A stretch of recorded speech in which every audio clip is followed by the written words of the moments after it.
Bismillahirrahmanirrahim. Assalamualaikum warahmatullahi wabarakatuh. Saya Syifa Nur Rahma dari jurusan Pendidikan Bahasa Arab semester 6 kelas C. Pada kesempatan kali ini saya akan mencoba memaparkan sedikit tentang tugas-tugas guru pada tahap-tahap pembelajaran. Nah, adapun tugas-tugas guru ini harus dilaksanakan atau harus dipenuhi agar proses pembelajaran mencapai keberhasilan.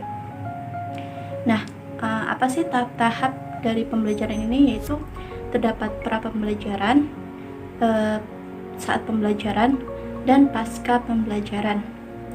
Nah, tugas-tugas guru ini yaitu meliputi yang pertama, pra pembelajaran. Tugas guru pada saat pra pembelajaran yaitu menyusun silabus, menyusun promes, menyusun prota, menyusun promes, menyusun lalu absensi, dan yang terakhir yaitu KKM. Nah, yang pertama yaitu silabus. Apa sih silabus? Nah, silabus merupakan seperangkat rencana serta pengaturan pembelajaran dan penilaian yang disusun secara sistematis dan memuat komponen-komponen yang saling berkaitan untuk mencapai penguasaan kompetensi dasar. Nah, apa sih komponen-komponen yang saling berkaitan ini?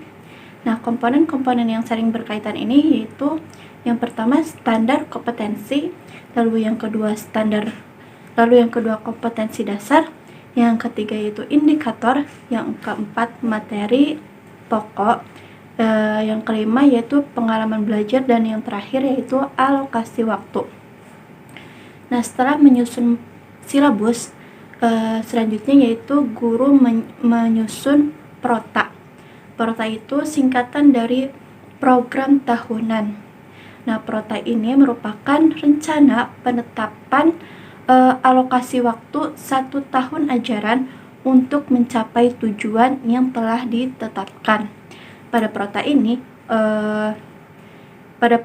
ini disusun program perencanaan penetapan alokasi waktu untuk setiap KD yang harus dicapai.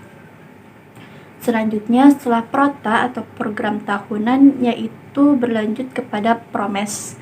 Guru harus menyusun promes. Nah, promes ini merupakan penjabaran dari prota.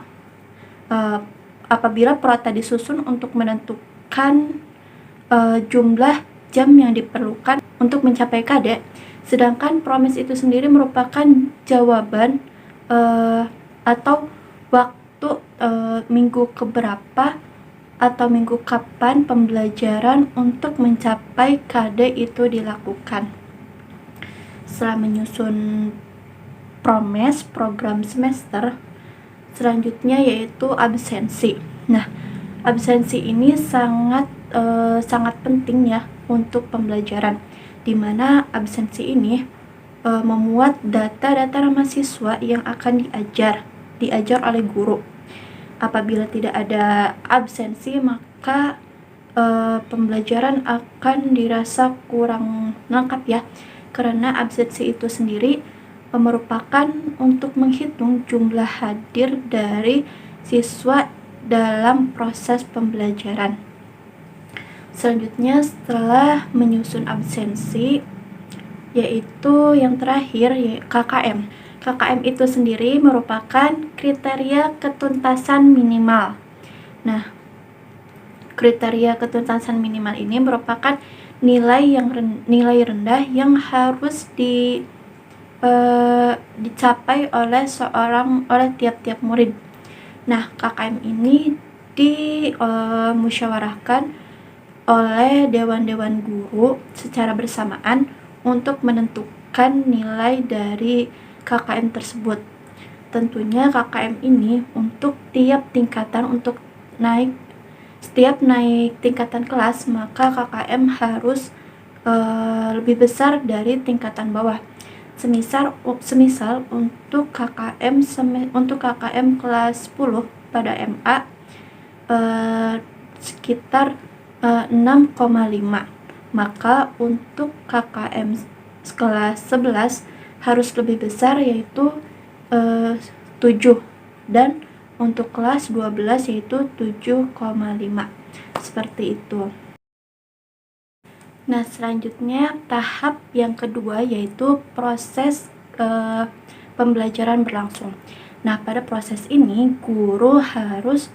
tugas guru yaitu menyiapkan RPP, bahan ajar, lalu media pembelajaran, dan metode pembelajaran. Nah, yang pertama yaitu RPP.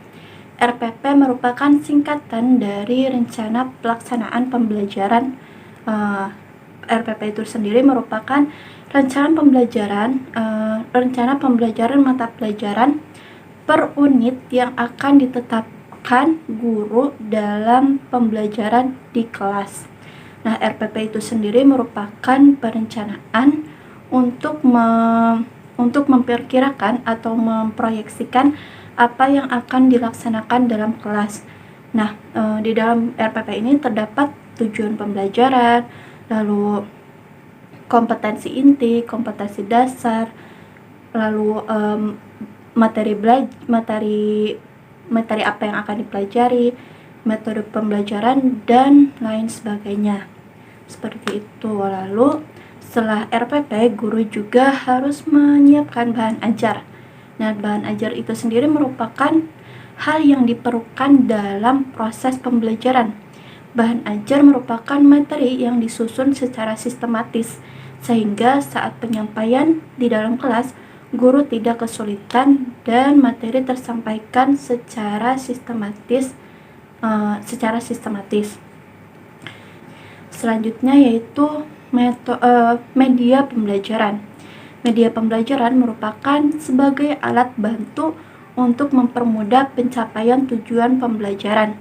Media ini bisa membantu proses penyampaian materi sehingga siswa bisa lebih mudah mempelajari materi tersebut.